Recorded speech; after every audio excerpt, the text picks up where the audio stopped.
ქალბატონებო და ბატონებო, მოგესალმებით საქართველოში, საქართველოს საზღვრებზე გარეთ და ოკეან გაღმა. მე ზურაბ ყობახიძე და ბატონი პაატა შუბითიძე. მოგესალმებით ბატონებო. ბატონო პაატა, ძვირფასო ტელემაყურებლებო, დღევანდელი გადაცემა ცოტა უფრო სხვანაირი იქნება. სამართალზე ვსაუბრობთ უკვე 7 გადაცემა. დღეს მაინც ცოტა შერბილებული გადაცემა გამოდის, ეს პირველი ნაწილი. რატომ? იმიტომ რომ მინდა ვისაუბრო, ჩვენ ვისაუბრეთ წინა გადაცემაში, თქვენი საპატიო მიზეზის გამო რომ არ ბრძანდებოდით, ვისაუბრეთ ხელისუფლების პრეზიდენტების საერთოდ პირველი პირების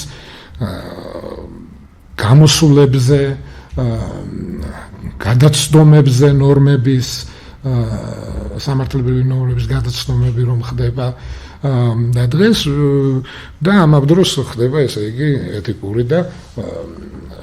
ეთიკური ნორმების გადაცდენაც ამავ დროს და ერთი სიტყვით დღეს ანომალიების ხდება ხანდახან. ხო, რასაკვირველია და ხდება ისეთი ამათ განცხადებები შეიძლება მოხდეს, მოვიყვანე მაგალითი ბატონ ობამას განცხადებას, რომელიც მერე ჩაერია ვიცე-პრეზიდენტი და მოხდა ლუდზე შერიგება იმ პოლიციელის და იმ პროფესორის. ესეც მოვყევით ერთი სიტყვით, მაგრამ დღეს მინდა უფრო მათი როგორც საზოგადოების წევრების, აი მათი განცხადებები, რაც ესე იგი ხატავს მათ პიროვნებებს. აი პორტრეტს ქმნის.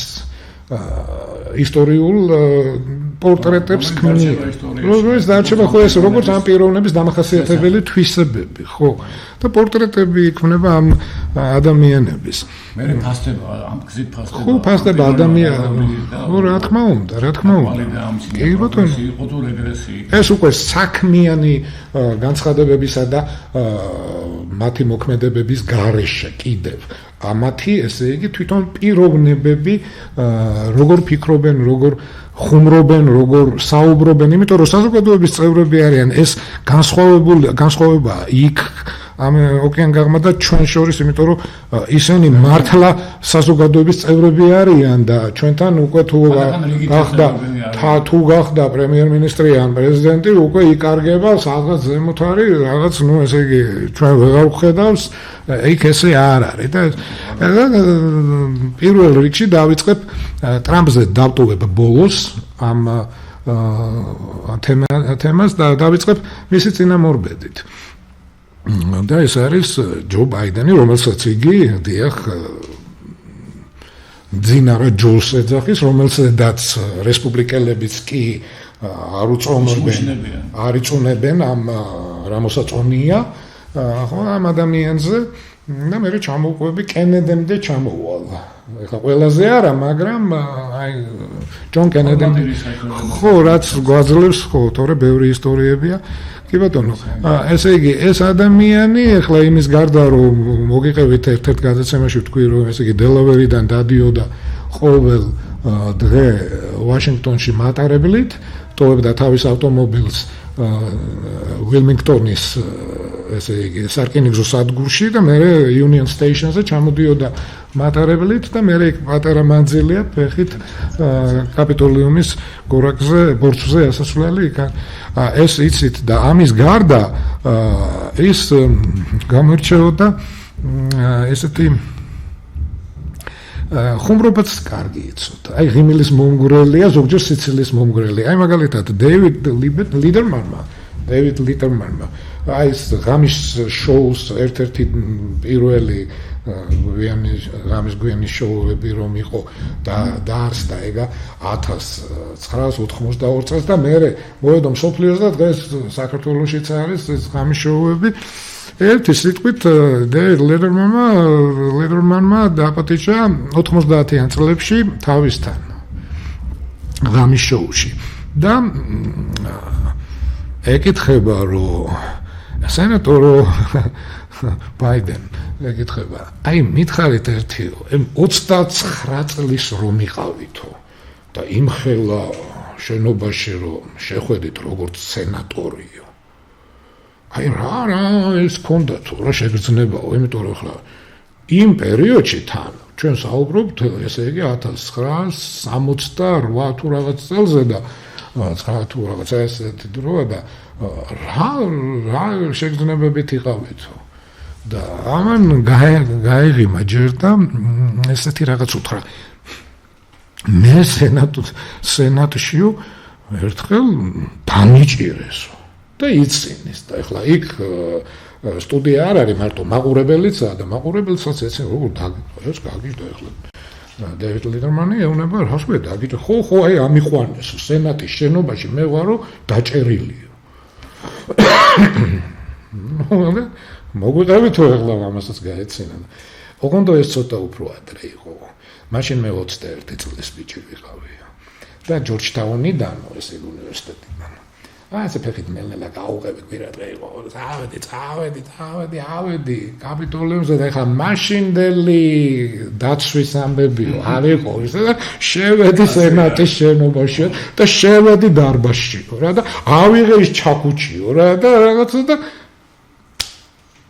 შემოვარდნენ და დამიჭირესო რა ეს უკვე ზედმეტი იყო და ამიყვანესო ეხლა ამიყვანესა გამოუშვეს მაგრამ გავიდა მე 9 წელიო 9 წელი მომუნდა უკან შესვლას ხელახლა და რომ შევდივარო უკვე არჩეული სენატორი პირველათო იმ კარებიდან შევედი რა კარებითაც შევიპარეო რა 9 წლის წინ თუ 8 წლის წინ და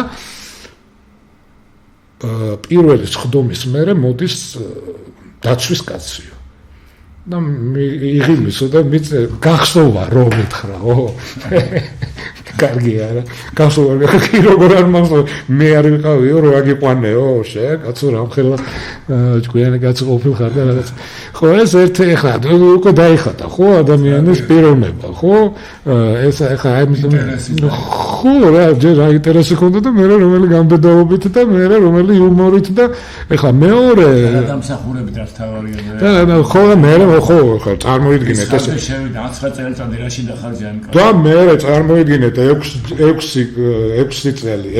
6 წელი სენატორი დელავერიდან მე 8 წელი ვიცე-პრეზიდენტი და მე 4 წელი პრეზიდენტი ეხლა ამ კაცს ეხლა ეს ეძახის ის არ უკვე მძინარე ეხლა მე კიდევ ერთხელ ვამბობ მე რესპუბლიკელების მხარდამჭერი ვარ მაგრამ არაფრით არ შეიძლება ესეთ ადამიანს არ დაუფასო რაღაც თან მე მით უმეტეს ჯო ბაიდენი რომელიც ის დემოკრატი იყო რომელიც ძალიან დიდ ახლობლობაში იყო რესპუბლიკელ სენატორებთან იმიტომ რომ არ იყო ეხლა ესეთი ხო რაღაც ესეთი ხო არის ანდა მეორე ესეთი კარგი მომენტი იყო ჯო ბაიდენის რაც აი დამამახსოვრდა და არასდროს არ დამავიწყდება ცხოვრებაში ესე იგი არჩევნების ობამას არჩევნების დროს იმდენად დაიძაბა შიდა პარტიული პაექრობა ობამასა და მადამ კლინტონს შორის რომ ესე იგი ობამას არ ყოლია ვიცე-პრეზიდენტი არჩევნების წინასაარჩევნო აი ამ მოძრაობებში გვერდზე არ ყოლია რა არ ვიცით ვინ იქნება იმიტომ რომ არ არის თან არც იციან იქნება ობამა დემოკრატების არა დემოკრატებიდან წარდგენილი იქნება ობამა თუ იქნება კლინტონი და ამის გამო ერთი სიტყვით არც ერთ ხო მადამ კლინტონი იქნება თუ ბოლო-ბოლო კაი ჩატარდა მალევე მე წარადგინეს რომ კაი უკვე არის ობამა და გაიმარჯვა ობამა და ობამამ თქვა რომ მე ესე იგი იმდენად რამდენადაც არ მყოლია არ იცით თუ ვინ იქნება ჩემი ესე იგი მომავალი ვიცე-პრეზიდენტი ამიტომ ვამბობ ესეთ რამეს რომ მე დღეს ღამე გავგზავნი უკვე არჩეული პრეზიდენტია გავგზავნი ტექსტ გზავნის SMS-ზე და იმას ვისაც გაუგზავნი ის არის ვიცე-პრეზიდენტი და გაუგზავნა ჯო ბაიდენს ერთი სიტყვით მერე მოხდა ამათი საზეიმო ცერემონიალი რომ ესე იგი გამოვიდნენ სცენაზე როგორც პრეზიდენტი ვიცე-პრეზიდენტი და ძალიან კარგი მომენტი დადგა, როდესაც ობამამ გამოიყვანა დედა ცოცხალი ყავდა მაშინ. ქალბატონი, მოხუცი ქალბატონი სცენაზე და თქვა ქალბატონებო და ბატონებო, მინდათ წარმოგიდგინოთ, ეს არის ჩემი დედა. ეს არის ის ქალბატონი, რომელზედაც მე მოგიყვებით პატარა ისტორიას ამბობს ეს. პატარა ბიჭი რომ ვიყავი, ერთხელ სახლში მოვედი, ამბობს, მე სხვათა შორის ეს ერთხელ ადრე მაქვს ნათქვამი გადაცემაში ეს ისტორია. მე მომეწონა მაგალითად, იმიტომ რომ პიროვნებას იხატება. რაც არის და კარები გამიღო დედამ, ხედავს პიჯაკი მოხეული, პერანგი გახეული, გასვლელი, აი არა ვარ რა კარგ ფორმაში. და მიყურებს, არ მიშვებს სახში მიყურებს ესეო და მეუბნება, ჯო რა მოგივიდა, პატარა ბიჭი. რაო და ცემესო. სისხლიც. დედამო, აი ესე მითხრა, წადი პასუხი გაეცი და მერე უკან მოდიო და მომიხურა კარები. იმათო. ესე იგი, ეს ეხა ზოგი ამას იტყვის ეს ძალადობა წადი პასუხი გაეცი და მერე მოდიო. ესე იგი, ეს ამითი გეუბნება, რომ ის ადამიანი არ არის, რომ ესე ადვილად ჩაგრო. და წავედიო მერეო და დაუბრუნდი მერე სახშიო, ცოტა უფრო გამარჯვებულიო. ხო, ეხლა ეს ბაიდენი, ჯო ბაიდენი პრეზიდენტი. ეხლა ობამაზე მე მოვუყევი წინა გადაცემაში, მისი ის არაკორექტული და არასწორი გამონათქვამი, რომელმაც პოლიტიკურად არაკორექტული გამონათქვამი, რომელმაც მოიტანა ის მომენტი, რომ მოხდა ეს დაპატიჟება ლუდზე, ეს ჩაერია ჯო, უთხრა ორივე დაპატიჟე ლუდზე და გაანეიტრალეს ეს სიტუაცია. ეს იცის მაყურებელმა, თქვენც იცით. კარგით. გარდა ამისა, ობამამ მაგალითად განცხადება გააკეთა ერთხელ ესეთი 15 აპრილი ამერიკელისთვის არის ძალიან ძნელი დრო, იმიტომ რომ ანგარიშწორება გაქვს ქვეყანასთან გასული წლის, ესე იგი, რაც იხადე იხდი და მე 15 აპრილი რომ მოვა გასული წლის, ესე იგი კიდე ანგარიშწორება გაქვს. შეიძლება კიდე უნდა გადაიხადო და შეიძლება უკან მოგიწიოს რაღაც პატარა ძალიან ხო.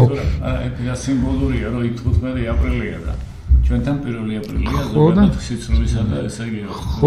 ხო და ეხა იქ ესე იგი და ამბობს ეს კაცი, რომ ობამა ამბობს, რომ იცით რაო გამოსვლაში. აი მეც არ მიყვარს ეს 15 აპრილი რა. ესე იგი გეუბნება რომ მეც თქვენნაირად ფიქრობ რა, მეც რომ მივდივარ ამ ანგარიშწორებასთან ქვეყანასთან ფედერალური იქნება თუ ეს საშტატო ორი. ხო, არ მიხარია არც მე. ახლა პრეზიდენტი რომ ამას გეტყვის, ესე იგი გეუბნება რომ მეც თქვენნაირი ვარ. ამ დროს სიხარულით უნდა შეიტანო ფული. არა, ის შეაქ განა ეს იქ როგორ არის? ემოციას ვიძრა. ხო, რა თქმა უნდა. ხო, არა, როგორ არის ახლა ნახეთ იქ კიდე სხვანაირად არის, იმიტომ რომ ის ყოველ თვე იქ გვექვითება, ხო? და მე 15 აპრილი რომ მოვა. იქ ესე იგი რამდენი შეიტანე და მე შეიძლება შენ თუ არ აჩვენე რაღაც ხარჯები, რომ ეს ბიზნეს ხარჯი იქნება. არა, დადასტურება ის უკვე არის შესული. მე ვამბობ, ამის გარდა შენ თუ არ დაადასტურე რაღაც სხვა ხარჯები, რომლებიც შენ ბიზნესთან იყო დამოკიდებული, შენ კიდე გადასახდელი გექნება ზემოდან, კიდე იმაზე რაც გადახდილი გაქვს. ხო და ამიტომ არ მიყვარს, ხო.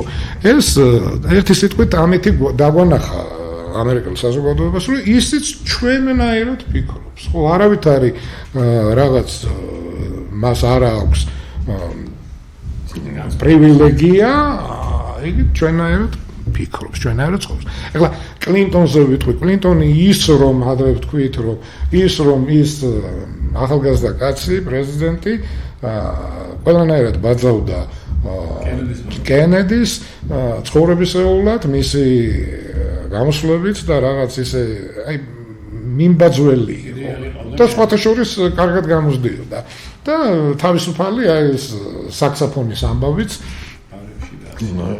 საქსოფონი პირდაპირ პრემში უთხრა სუფრაზე მომენტანად საქსოფონი და დაუკრა ელცინს უთხრა აი მე საქსოფონს დაგიკრავ ხო ეს კლინტონი ეხლა გამოვტოვებ რამდენიმეს ბატონო მონიკაზე აღარ საუბრობ. არა, ნუ ეხლა მონიკაზე ისიც სხვათა შორის რა ეხლა იქაც იმდენივე გამართლება მოუძებნა მერე და იმდენივე კი ბატონო რომ თქვენს რომ ახალგაზრდობით ვაპატიოთ თან მერე ბოდიშიც კარგად მოიხადა. აი არა, სხვათა შორის მეუღლემ ლამაზი სიტყვა თქვა. ჩემი მეუღლე არის ჯერ მამაკაცი და მერე პრეზიდენტი. ეს ძალიან დიდი სიტყვა იყო ნათქვა. მე არა ხო, ახლა ნუ და მე ტაში დავუკარი. ერთი წლის თავზე ჯულიანის მოუხდა ანალოგიური რაღაცა ვიღაც ქალბატონთან და იმან ოჯახი დაანგრია. იმის მამეუღლემ. ახლა ეს ჩვენ თვითონ გავარკვევთ ვინ როგორ მართალი რაღაცა, მაგრამ ყოველ შემთხვევაში რეალური ადამიანები ესე იგი, ხო, საზოგადოების წევრები. ჩემთვის უცხო არაფერი მიწია რა. ხო რა, ისინი არიან ჩვეულებრივი წევრები არიან.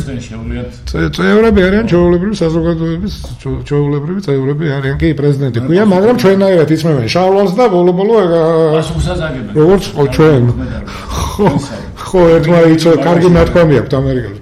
ხო რა პრეზიდენტია რა მოხდა ჩვენაერად იცნობს ზურა შარვალსო და მე ვთქვი მართალი ხარ ეგრეა და იმიტომ ვაფასებთ იმ ქვეყანას რომ ესეთი რეალურობაა და არ არის ეს ხო და მე მესამეს ვიტყვი ისა ახლა ვიტყვი რეიგანს ეხლა რეიგანზე ამ ხელა საქმეების მაკეთებელი და მისი იუმორი მას არ შეიძლება და ამბობენ რომ წიგნი აქვს გამოცემული ანეკდოტების და ის რონალდ რეიგანს ანეკდოტები მე რეიგანის ანეკდოტებს არის YouTube-ზე ვარდება ხოლმე თვითონ რო ხვება მე საოცარი მოყოლის ისა აქვს იმიტომ რომ მსახიობი კაცი იყო და აი მაგალითად ერთვაი ანეკდოტს მოყვები ახლა რომ უნდა გავიცინოთ კიდეც ანეკდოტია ესეთი რომ ესე იგი გორბაჩოვსო გაეღვიძა და თავის დაჩაზეო და ნამთვრალებია და ის პერიოდია, როდესაც მან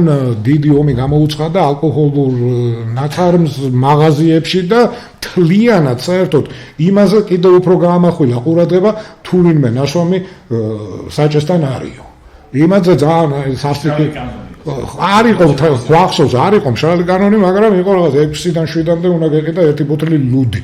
მაგალითად და ნუ ბოთლი არაყიც და ამავდროულად ღვინოც და ერთი წუთი ეგ დროაო და თვითონ ნამთვრალებია და ძღოლს ეუბნებაო რა რომ ეხა იცი რა აი საჭესთან მინდა დავჯდეო რა და შენო უკან დაჯექიო ჩემსავითო და მე საჭესთან დავჯდებიო და წავიყვანო მანქანასო რა დააჯდეს ნამთვრალები კაცი და მიიღავს მანქანათან მიიღავს საკმაოდ ისე რა სწრაფად ორი მილიციონერი მაშინ მილიციონერები მოტოციკლებით ორთვიანი მოტოციკლები და ჩაუშვილა იმან ერთმა უთხრა მეორეს გაეკიდა კაცო ანეკდოტია ხო და გამოეკიდა ეს და ეს მეორე პოლიციელი უყურებს რომ გააჩერა შორიდან უყურებს გააჩერა და ის მანქანა მალევე წავიდა დააჩერა ეს მეორე მივიდა და ის მეორე არის აკანკალებული და რა იყო ვინ იყო ესეთი რა გჭირსო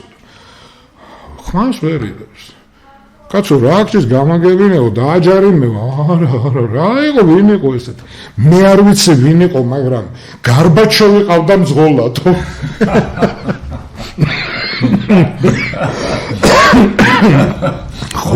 ხო ეხლა ნუ რეიგანული ანეკდოტია რა ხო და მე კიდე ბევრი აქვს და ეხლა ეს რეიგანის და უკვე დაიხატა იმ კაცის სახე ხო არის ეხლა კიდე აი ჯიმი კარტერი გამახსენდა ეხლა ჯიმი კარტერზე არაფერი არ უნდა თქვა ჯიმი კარტერს ნობელის პრემიის ლაურეატი არის იყო ხო და მე მაგალითად ვიტყვი რომ ჯიმი კარტერს მარტო ღინელში უნდა მიეცა ნობელის პრემია იმიტომ რომ ის რომ ყველა სურათს რომ ნახავთ ჯიმი კარტერის როგორც ის რაღაც ძალიან რაღაც სხვანაირი რიმილით არის გულახდილი რიმილი აქვს რა ხო და ეს ამაზე ბევრს აღარ ვიტყვი და აი მივალ ახლა კენედიზე რა კენედი საერთოდ ეს ოჯახი რა მთლიანად ეს კენედების ხო ეს კათოლიკე ხალხი ირლანდიური წარმოშობის ხალხი იზუიტური სკოლებით დამთავრებულები, ხო, კათოლიკური სკოლა. ძალიან ისეთი აი, კონსერვატიული ოჯახურები, ხო, დემოკრატები ამ დროს პარტია და აი თვითონ ეხლა ამის სურათი რო შევქნათ, პროფილი, ხო, ჯონ კენედის. ესე იგი, მაქსიმალურად, ესე იგი, რასაც ქვია, აი სილამაზის აღქმის რაღაც არიან ადამიანები, ესთეტია, რომ სილამაზეს აღიქოვს, ადამიანების სილამაზეს აღიქოვს ძალიან მაღალ დონეზე. ამის გამომჟღავნება აი ამ თვისების იყო ის, რომ მარლენა დიტრიხის მოგონებებია, რომ 34 თუ 35 თუ 33 წელია რა, ეს სავარაუდოდ და ფრანგულ რივიერაზე ისვენებს მარლენა უკვე ცისფერი ანგელოზი ეს ფილმი გადაღებულია ამერიკაში, გერმანელი რეჟისორი გაყვა ჰოლივუდში და იქ გადაიღეს, რომ წამოვიდა გერმანიიდან და მის გვერდზე არის მისი ერთადერთი და ეს ულამაზესი ისტორია უსაყვარლესი ადამიანი რემარკი. და რემარკი შეხედული კაცი იყო. ეხლა მარლენა ხო ანგელოზივით იყო, მართლა მციფერი ანგელოზივით. ხო და რემარკი საერთოდ შეხედული მამაკაცი იყო რა. აი რო იტყვიან რომ რა ლამაზი წვილია ეგეთი. და იმაზე სანაპიროზე, სადაც ხალხმრავალ სანაპიროზე ფრანგულ რივიერაზე, რომელიც კურორტზე ვართო და ახალგაზრდა ბიჭი მოვიდაო. აი 24-25 წლის ბიჭი მოვიდაო. რა სავარაუდოდ, რა mid-20s რო იტყვიან. ხო და გაგვეცნო. და ჯონი ვარო კენედიო. და ოჯახი არისო, ჩემი მშობლებიო, აქო და მე მომეწონეთო და მოვედიო გაგეცნოთო. იმიტომ რომ მე ეს ფილმიც ვნახეო. ეს ცისფერი ანგელოზი და რაღაც გვესიამოვნაო რა მაწვილისგან. ესე და წავიდა და მშობლები მოიყვანა, მშობლებიც გაგვაცნო, ანუ ჯო კენედი მამამისი და მე ჯო ხო ის იყო, ელჩი იყო შეერთებული შტატების იმაში გაერთიანებულ სამეფოში. ხო და ესეთი ადამიანი იყო, ესე ხედავდა, მისი ხედვა არიან ადამიანები სილამაზეს უცებ აღიქვავენ. არიან ადამიანები ყურადღებას არ აქცევენ და არიან ადამიანები, ეს უკვე ცუდი ადამიანები, ესე ვიტყვი, რომელთაც ეს აღიზიანებთ. გამიგეთ ბატონო. და ძვირფასად ვაყურებlo, აი ესეთი ადამიანი იყო და სხვათა შორის ეს მის ერთ-ერთი კიდე ლამაზი თემა თუ ხუმრობდა კიდე ცოტა სხვანაირად. მერლინ მონროსთან ურთიერთობა. ხო და ესეც სილამაზის აღქმა იყო. ეხლა აიდენჰაუერის მერე მოსული ახალგაზრდა პრეზიდენტი, რომელიც იმდენად ის იყო, რომ ესე იგი, მან შემოიტანა ამერიკაში არა მარტო ისა, აი მაგ პერიოდში ქალთა უფლებები და ფერატყანიანთა უფლებები ერთად მიდიოდა.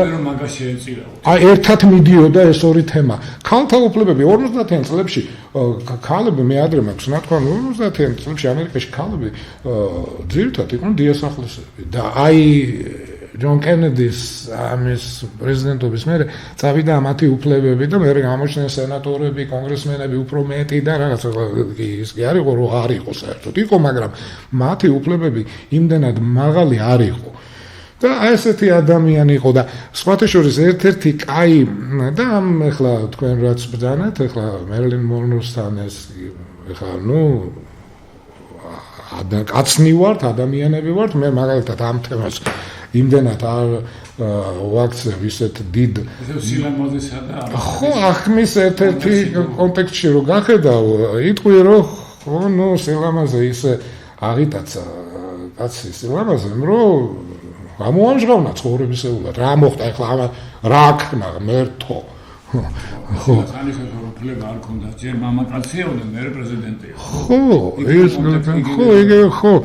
ხო და ეხლა ერთი კარგი თემაა კიდე ჯონ კენედიზე, ეს ამას ვიტყვი და მე თქვენ გააგრძელეთ თუ აი ჯონ კენედიზე ერთი კარგი ესე იგი კარგი პატარა ისტორია, სხვათა შორის ამბობენ რომ ჭორიაო, ეხლა ამბობენ ამას რუსეთში და ამბობენ ამას საქართველოში შეიძლება, მაგრამ მე ვიტყვი იმდენად რამდენადაც ვიცი ეს ქალაქი როგორ ცხოვრობს ვაშინგტონში ჭორი ტყუილად არ გამოდის.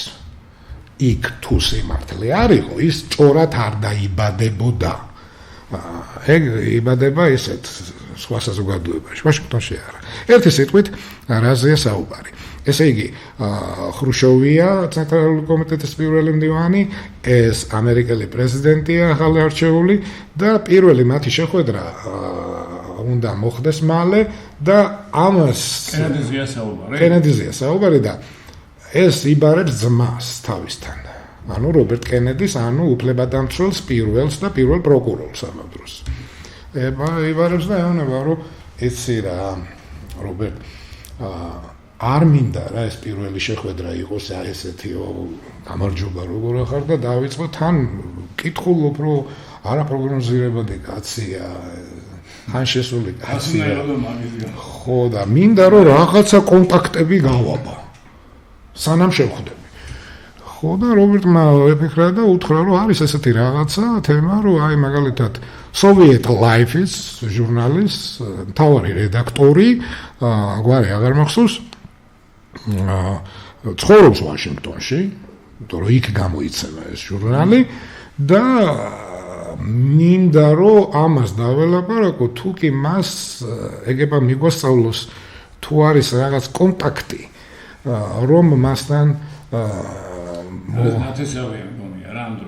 არა რა ხდება თურმე არა ესე იგი ნიკიტას ქალიშვილის ქმარი და ეს რედაქტორი ძმაკაცები მეგობრები ახლო სტუდენტობის მეგობრები და ამან გაანდეს ეს ხლა ეს ამკაც და ამკაცმა თქვა რომ ნუ მეგობარია ისა და წავიდა მოსკოვში და უთხრა ამ თავის ნიკიტას ძეს რომ ესეთი მდგომარეობა და მათ უნდათ რომ რაღაც გარკვეულ წილად რაღაც მე როგორც მესენჯერი რა აი ნუ ესე იგი შუა მავალი აი რაღაცები თემები თავიდანვე ვთქვათ ვის რა უნდა და მე მოხდა შეხვედრა და ამაზე დაეთანხმა ნიკიტა და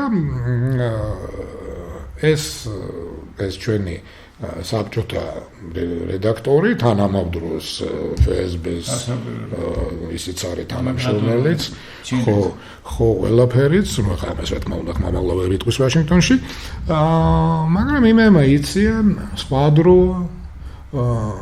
ედგარ ჰუვერის დროა 52 წელი იყო კაცი ამდენი პრეზიდენტის ხო ესე იგი ვიზე ვლაპარაკობთ ფედერალური საგამოძიებლო სამსახურის დირექტორი ამდენი პარტია გამოიცხადა ამდენი პრეზიდენტი რამდენი 8 პრეზიდენტი ყავს თუ არ ვწდები გამოიცხადა 52 წლის კაცი და სხვათა შორის იგი პოსტზე იყო რომ გარდაიცვალა ხო ედგარ ჰუვერი და ერთი სიტყვით ყველაფერი იციან მაგრამ ამასთან ურთიერთობა არის და ეს რედაქტორი დაპატიჟეს სახლში რობერტმა ამ მადლიერების დღესასწაულზე. ნუ ეხლა იქ გამოჩნდა ჟაკლინიც პრეზიდენტიც თვითონ რობერტი და რობერტის მეუღლე. და ნუ ასეთი ურთიერთობებია და ნუ მე რა თქმა უნდა დაშორდნენ და მე ისე მოხდა რომ ამ ჩვენმა რედაქტორმა ესე იგი ძალიან ბევრი რაღაცები იმდენად რომ ჩიხში მომხდარიყო საბჭოთა კავშირი რაღაც ბევრი რამე მე თავის თავზე აიღო და თქვა რომ ესე თქვა იმან და ეს მე გაირკვა ახლა ეს და ახლა საბჭოთა მხარემ ანუ შინაგანი ცენზურა მოიხსნა თუ რა ხო რაღაც ესე იგი ბევრი რამე თავის თავზე აიღო და ერთი სიტყვით ბოლოს არის ის მომენტი რომ ეს კაცი უკვე ამაზე რობერტი აღარ პასუხობს კურნელზე ტელეფონზე და ხვდება თვითონაც რომ ეს მომენტია და გაიწვიეს უკვე მოსკოვში. და გაწვევის წინ ის არის შობის დღესასწაულია და საჩუქარებს იღებს რაღაცას. და მეორე დღეს მიფრინავს მოსკოვში. ხედავს, პრეზიდენტმა გამოუგზავნა, აღარ მახსოვს ახლა მისთვის რა საჩუქარი იყო, მაგრამ რაღაც მწვეველი კაცია, ალბათ სანტედელა რაღაც ესე მახსოვს. მაგრამ მეორეა საინტერესო. და მეორეში არის ყუთი. და რო გასნა ყუთი არის ქალის ფეხსაცმელი და წერილი.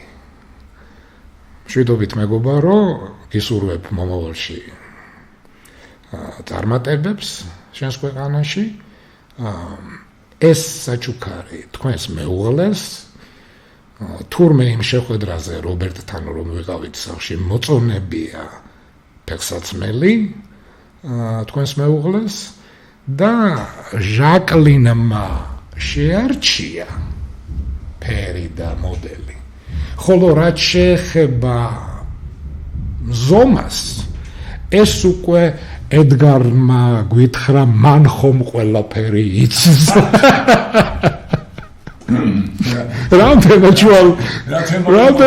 რამდენად უშუალოები არიან, რა და ესე იგი ის კაცი რო წამოვიდა თურმე ესე იგი ხო იყო რაღაც გულნათკენი რო აღარ პოსო, ესე იგი იმ კაცის მთელი ცხოვრება ის ოჯახი დარჩა რა, იცი რომ ეს რა კარგი ხალხია. აი ეს იყო. არა, ეს უბრალოება ახლა საერთოდ ის კეთმაღლობა და ყველა ქვეყანაში გარკვეულ პერიოდში განსაკუთრებით ფეოდალური ხანიდან გარდამავალ პერიოდში იყო ქვეყანა ყოველგვარი არისტოკრატია. ამ არისტოკრატიაში იგულისხმებოდა იმ დაწინაურებული ფენა და ზოგჯერ დიდ ვაჭრებიც კი ხანდახან. ყველაფერს ასე ვთქვათ. რა თქმა უნდა. რა მინდა ჩემი ყველა დიდი შტაბ-შტილება იყო 182-3 წელი იყო. ჩვენი ვიყავით კულტურული დელეგაციის შემადგენლობაში ფინეთში გახდით და კოკონენი იყო მაშინ ფინეთის პრეზიდენტი და 60 წლის შესრულდა. და ხალხი მიდიოდა ჩვენ ჩავდექით რიჩიულოცა და მისალოცა და ტიპი მოვიდა და ველოსიპედი აჩუქა რა.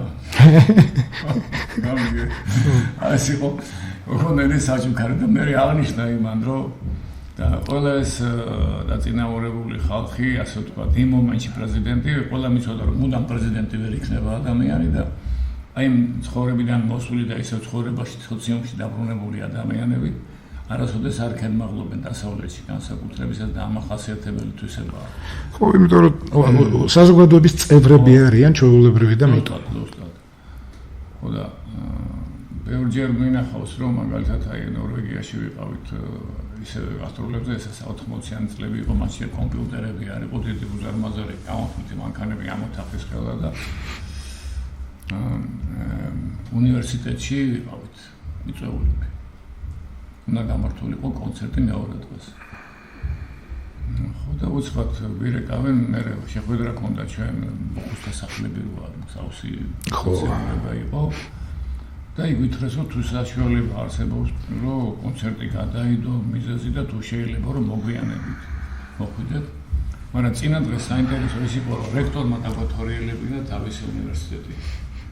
ამ უნივერსიტეტში კედლები იყო ჩამოფხეკილი ზოგან სარემონტო აგურები ჩანდა ჩვენ გქონდა ახლა როგორც რეტრო და რაღაც ესეთი ძველი სტილი. მე გითხრა აღეხსნა რომ აი ჩვენ არჩევანი ქონდა რომ ასე გავაკეთებინა ეს ბიუჯეტი როგორ გავეხარჯაო აგერემონტებინა უნივერსიტეტი თუ შეგვეძინა კომპიუტერები და ავირჩიეთ კომპიუტერების შეძენაო. მაგრამ ეს დემოკრატიულად გადაწყდაო. ამიტომ ვინმე პიროვნულად კი არ გადაწყვიტა, შეეკითხა სტუდენტებს და საოცრება რა ხდება ახლა. კონცერტი გადაიდო 5 საათზე და წინა დღეს უნივერსიტეტში რო ვიყავით, მაშინ ხიპობა და ესეთი ტიპები იყო მოდაში ასე ვთქვათ. და მეორე დღეს რომ მივედით უნივერსიტეტში ამ კონცერტზე, დედოფალიც უნდა მოსულიყო სხვა შორის და ყველა სტუდენტი იყო ნაციონალურ განსაცმელში გამოწყობილი. იმდენ პატივცემდნენ ამ სიმბოლოს.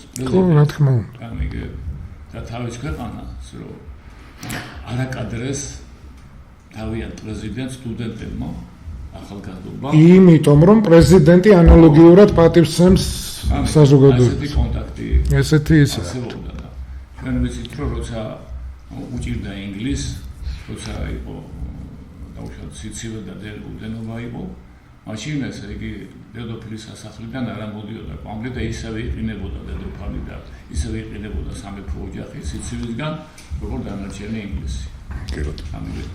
ეს უბრალოდ არც ისწავლება ესა სხვათა შორის შეიძლება ეტიკეტის ნორმაში არც წერია კონსტიტუციაში ალბათ. ხო, არა. ხო, იმიტომ რომ ახლობით იგივეა რო თქო რომ 2x2 არის 4-ია. ხო. აქ კიდე პირიქით ხაზი ესმება იმას ჩვენთან სამწუხაროდ დღემდე სასია საქართველოს მენტალობაში რომ აი ზემოდან როგორ შემოქმედოს რამხელად გაიზარდა.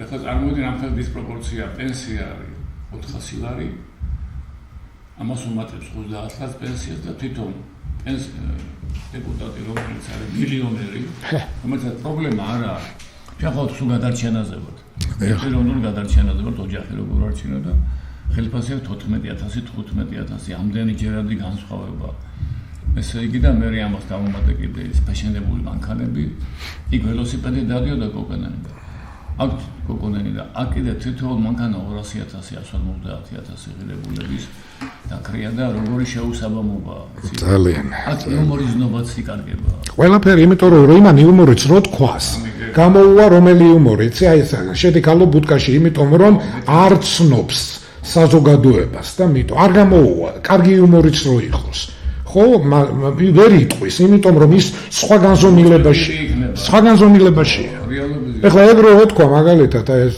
შედიკალო ბუდკაში არა ვარ მე მაგნაირიო რომ იმარო თქვა ეგრე ვთქვა შეიძლება მაგალითად სხვას ხო ისაც რომელიც ყოველდღიურად შენთან ურთიერთობაში შეიძლება მართლა გაქცინებოდა რა მაგრამ ეს იმისგან უკვე თან იმის ეხა მე მაპატეთ ეხა გამომჩა ერთი ადამიანი კიდე უკაცრავ რუზველტი გამომჩა რა და ღმერთო ჩემო ეს ის აი ჩვენ ანუ მე მკვიდრეობა რომ ვინც მიიღო კენედი თუ წინა არა რუზველტი რომელიც ომის დროინდელი და თეირანის შეხვედრების ყველაზე ერთ-ერთი აქტივი ფრანკლინ რუზველტი და სხვათა შორის რა მინდა რა მოვიყვანო მაგალითი მისი პიროვნების და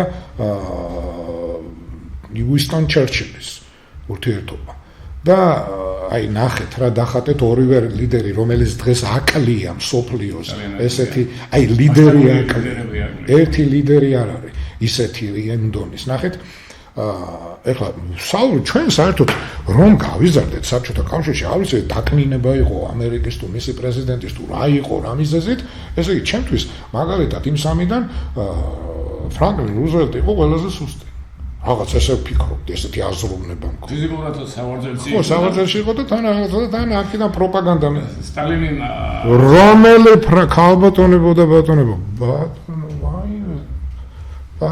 ვიზებს საუბრო 4-ჯერ არჩეული ზედიზედ პრეზიდენტი ამერიკის შეერთებული შტატების ერთადერთი მისის ამერიკის ისტორიაში და იმ სამეულშია ამერიკის ისტორიის პრეზიდენტების სამეულში ყველაზე დიდი პრეზიდენტების 4-ჯერ აირჩიეს ზედიზედ ეს აუშვეს იმდენად რომ ის გაუმკლავდა ძალიან ბევრ პრობლემას და მეოთხე ჯერ 30-იან წლებში მერე ბაზარდი უოლ-სტრიტის ამ ბირჟის ამოწევის ეს მთელი ოპერაცია დანგრეული ბირჟა. წარმოიდგინეთ და მე ეს მოყოლებული და ბოლოს ეხლა კი დაერქვა იმას ტრუმენის დოქტრინა, მაგრამ იქ ნამუშევარი იყო რუზველტის. და ერთი კარგი მომენტი მაგალითად ამათზე ის რომ ესე იგი ჩერჩილი ჩავიდა უკვე იმასთან რუზველტთან რომ რამენაირად ესე იგი მოხდეს ჩაბმა ამერიკის გახსნა მეორე ფრონტის ასოთო. ხო და რამენაირად უნდა მოხდეს ეს რამენაირად უნდა მოხდეს რაც შეიძლება მალე და რაც შეიძლება ძალიან ისე თან ამერიკული დახმარებებით ლენდლიზით და ყველაფრით და არ მარტო ინგლისის საბჭოთა კავშირით მინდა. თან ახლა საუბრობთ აქ უკვე არის მსოფლიო თემას წვითავენ რა და ჩადის ეს კაცი და ახლა ფრანკლინ რუზველტი იმდენად რამდენადაც ეს იცის რომელი ქვეყნიდანაც არის და ეს ყველაფერი ეს ყველა დაცულია ეს ეტიკეტი არ გაუშვა დატოვა სახლში როგორც სტუმარი ჩერჩილი და ღამე უკვე გვიან ღამე როცა დაიმშვიდობდნენ ერთმანეთს და დასაძინებლად წავით ერთ სახლში ესმის ამ ოთახიდან ჩერჩილის ოთახიდან რაღაც ხმაურები რუზველტს და ჩამოდის უკვე რო იფიქრა რა ხო და მიუკაკუნა კარებზე და აღებს ჩერჩილი სიგარით ბოთლით ხელში და ჭიქით ვისკის მოდიოდა ამასთან უყურებს და პრემიერ-მინისტრო ეუბნება და ჩერჩილის პასუხი დიდი ბრიტანეთის პრემიერ-მინისტრს ბატონო პრეზიდენტო ამერიკის შეერთებული შტატების პრეზიდენტთან არაფერი დასამალი არ აქვს მობრძანდით და დააჩნდნენ ერთად გააგრძელეს ვისკის დალევა და ელეონორ რუზველტი თურმე რამოდენიმე საათის მერე ჩამოვიდა ბიჭებო მიუგაფუნა ბიჭებო ძილს არ აპირებთ დღეს ახლა ესეთი ხო ახლა ბატონო ჩვენ ცოტა გავიცინეთ მაგრამ მე მინდა ახლა უკვე ცოტა სერიოზული ვთქვათ მომენტი დღევანდელი გადაცემების და მე ვაკვირდები რომ ის თემა რომელიც შეეხება ბანკროტის თემას და რომელიც შეეხება ტრამპ ტაუერის აშენება საქართველოში აი ამაზე დრო აღარ გრჩება ვაკვირდები უკვე მაგრამ მოდით ვილაპარაკოთ შეერთებული შტატების საგარეო დოქტრინაზე და მე უცებ ჩამოვთვლი ნახეთ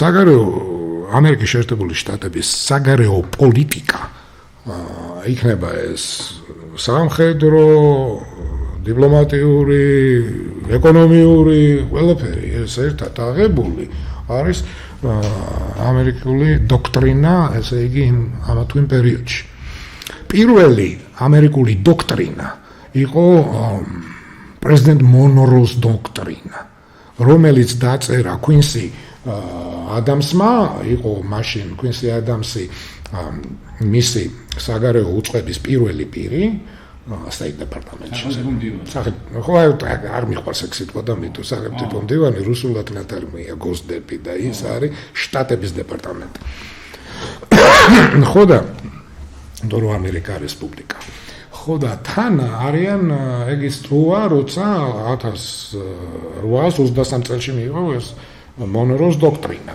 და დაწერილი აქვს შეთანხმებით κουინსი ადამს კონგრესთანაც და სენატთანაც არა ეს მხოლოდ პრეზიდენტთან და მე გამოაქვთ თავიანთი ნელ-ნელა თემა და თუ რამეა გადასაწყვეტი რასაკვირველი ათანხმებენ კონგრესსა და სენატს ხო და ეს ის დროა როცა ამ პარტიას ერქვა დემოკრატ რესპუბლიკელების პარტია ეს ის დროა ამ დროს თვლიან რომ ასე კარგი ცხოვრების დრო იყო და 1825 წელს უკვე გაიყვნენ და ერთი სიტყვით რა არის ეს დოქტრინა მონროს დოქტრინა მონროს დოქტრინამ დედამიწა ესე იგი ორ ნახევარსფეროდ ხო პოლიტიკურად გამოყო დასავლეთ ნახევარსფერო რასაც ქვია იზოლირება გაუკეთა ამ კუთხით რომ რა ამერიკამ თავის მხრივ თავის გავლენის სფერო თუ როგორ არა ნახეთ რას ამბობს ამერიკა მონროს დოქტრინა ამბობდა რომ ამერიკას ესე იგი ორივე ამერიკაში ამ დოქტრინის სამხრეთ ამერიკაში შეწყდება ყველანაირი ლათინურ ქვეყნებზე იყო ძირითადად აქცენტი. ყველანაირი კოლონიალური დამოკიდებულება ქვეყნებთან და თუ რომელიმე ქვეყანა ამას მოინდომებს ჩვენთან ეგრევა საქმე. პირადით ეს არის პირადი ამერიკის პოლიტიკა, ესე იგი ამერიკის დაპირისპირება ხდება უკვე ამერიკას შევა უკვე იმ ქვეყანაში და დაუპირისპირდება იმ ქვეყანას. და ეს დოქტრინა არგენტინის თუ რაღაც გახსოვს. ბევრი მომენტები ჰქონდათ. და მე ნახეთ ესე იგი კრიზისები კი მე რასაკვირველია ამ პერიოდში ბევრი მოხდა ის რომ ბევრი შტატი იყიდა საფრანგეთი მარტო ესპანეთი არა საფრანგეთი ესპანეთი ბრიტანეთი ოღონდ ბრიტანეთი ცოტა უფრო შერბილებულად იმიტომ რომ კანადა ხელშეუხებელი იყო როგორც ამერიკა თუ იგულისხმებოდა ვიღაცა იკითხოს მაშინ კანადა რატო ხო კი ბატონო იმიტომ რომ ბიზნესშვილების ქვეყანაა და ეხლა აღიაროთ რა მოხდა ხო და ამავ დროს დიახ ლათინურ ამერიკაზე იყო დიახო იქაცო დასავლეთ ნახევარსფეროს ჩრდილო დასავლეთ მხარე ალასკა იქო რუსული გავლენები იმიტომ უკვე ნაყიდი კონდათ ერთი სიტყვით ეს მოდიოდა და თითქმის 100 წელი მოვიდა კი ხო და ხო უკვე ეს მოვიდა ესე იგი თუ ამზადებოდნენ უკვე ზუსტად აღარ მახსოვს მაგრამ ყოველ შემთხვევაში გავლენები ხო და ეს ხო და მე მახსოვს რომ იყიდა 1200 წლით 1000 თუ 100 წლით თუ 200 წლით აღარ ასე მგონია ნიკოლოზ მეორემ იყიდა და მაშინ ხო მაშინ ესე იგი ჯერ არ ხონდათ ნაყიდი მე 200 მეგონა უკაცრავად შევწდი კარგით 200 წელი ხო და ერთი სიტყვით ეს დოქტრინა მოდიოდა 1 წელი თითქმის ეს 100 წელი თითქმის ესე და თეოდორ რუზველტმა დაუმატა ამას რა 2003 წელში ფრანკლინმა არა თეოდორ რუზველტმა მანამდე ვინც იყო დაუმატა რა თავისი დოქტრინაც დაარქვა გააგრძელა ოღონდ შერბილებულად ცოტა მონროს დოქტრინა და ამავ დროს ესე იგი დაარქვეს თეოდორ რუზველტის დოქტრინას დაარქვეს დიდი ხელკეტის დოქტრინა ესე იგი დაუდევარი ლათინური ქვეყნების პოლიტიკაო თეოდორ რუზველტი დაუდევარი ლათინური ქვეყნების ზოგთან ვალი აქვს ზოგთან რაღაცო ევროპულ ქვეყნებად მაინც არ იქნება ისეო რომ შემოვარდნენო და ან დაიპყრონ და რაღაცაო მე ვიქნები აქ როგორც ხელკეტით როგორც საერთაშორისო პოლიცია ვიქნები მათიო და ესე იგი მოლაპარაკებებითო წყნარი სახითო ოღონდ დიდი ხელკეტით ხელშიო რა და ეგრე დაარქვეს დიდი ხელკეტის დოქტრინა და ესე მოხდა მერე უკვე იყო ესე გაგრძელდა და სხვათა შორის წარმატებულათაც იყო ეს დოქტრინა და ეს ამერიკული დოქტრინა ამავ დროს წარმატებული იყო და მერე მოვიდა ტრუმენის დოქტრინა ტრუმენის დოქტრინა ესე იგი რომელიც ღმერთო აი ესე იგი ეს იყო რაღაც აი წიგნივით დაწერილი უკვე შეტანილი კონგრესსა და სენატში ესე იგი ეს ძალიან დიდი იყო იმიტომ რომ აქ იყო საუბარი ნატოს შექმნა იმისი მარშალის გეგმა დახმარებები ანტიკომუნისტურ მოძრაობებს ვებერთელა დახმარებები იქ იყო საბერძნეთის ანტიკომუნისტური მოძრაობას დახმარება თურქეთის დახმარება რატომ იმიტომ რომ მონდომება საბჭოთა კავშირიდან რო იქ ბაზები არ განლაგებულიყო და რაღაცა ესეთი ძალიან და ეს წამოვიდა და კენედის მოუწია ამ პერიოდში და მერე დაემატა ამას ნიქსონის დოქტრინა ნიქსონის დოქტრინა ხო არა კენედის ახლა ესეთი დოქტრინა არ ქონდა არ არის აღიარებული მერე ნიქსონი მაგრამ ნიქსონის დოქტრინა ცნობილია ნიქსონის დოქტრინა უფრო გააძლიერა იმიტომ რომ კენედიმ რო ცოტა იმას ქნა შეასუცა განა დათმო რაღაც პოზიციები არა გახადა შედარებით ცოტა მოლაპარაკების დონეზე წაიყვანა რაღაც მომენტები და ეხლა მოლაპარაკება არ ნიშნავს სტრატეგიულ პარტნიორობას ხო და ხო ხო და ერთი და ამან აძლიერა რომ მე იქ დიახ დავეხმარები იარაღით თანხით ყველაფრით ოღონდ მათ უნდა აიღონ თავიანთ თავზე ეს ბრძოლებია თუ რაც იქნება ამის მერე იყო უკვე ჯიმი კარტერის დოქტრინა ჯიმი კარტერის დოქტრინა ძირფასო მაყურებლებო იყო ბატონო რა იყო იცით ნახეთ რა ხო დემოკრატი იყო ეს კაცი და ნახეთ ასე იგი ჯიმი კარტერის დოქტრინა ამბობდა, რომ ყურეში, ახლო აღმოსავლეთში, თუკი ამერიკული ინტერესები არ აქვს მნიშვნელობა რა კუთხის. არ იყო ისე, როგორც ამერიკას სურს, ამერიკას შეუძლია შევიდეს ყველაფრის გარეშე, ვიღაცებთან შეკითხვების და რაღაცების და მოლაპარაკების, შეიძლება ჯარებით პირდაპირ, ეს ქონდა. რომელიც შემდეგმა უკვე რეიგანის დოქტრინამ ცოტათი ოდნავ, მაგრამ არც თუ ისე იმან უბრალოდ ცლად გახადა. რეიგანის დოქტრინა იყო აზია, აფრიკა, ლათინური ამერიკა, ხო გავსწორ ნიკარაგუაში ავღანეთში და იმაში ქვემოთ აფრიკაში ხო და მიდიოდა ესე იგი ძალიან ინდონის ანტიკომუნისტური და ეს ქმედებებზე დახმარებები, რომ დაინგრა საბჭოთა კავშირი პატივცემულებოდა ეს დროა და გაგიკვირდებათ რა და გადავხედე იმ დღეს და თურმე ესე იგი აი ამ ჩვენი ბედოვლათი დღეს როა აქვს დოქტრინა.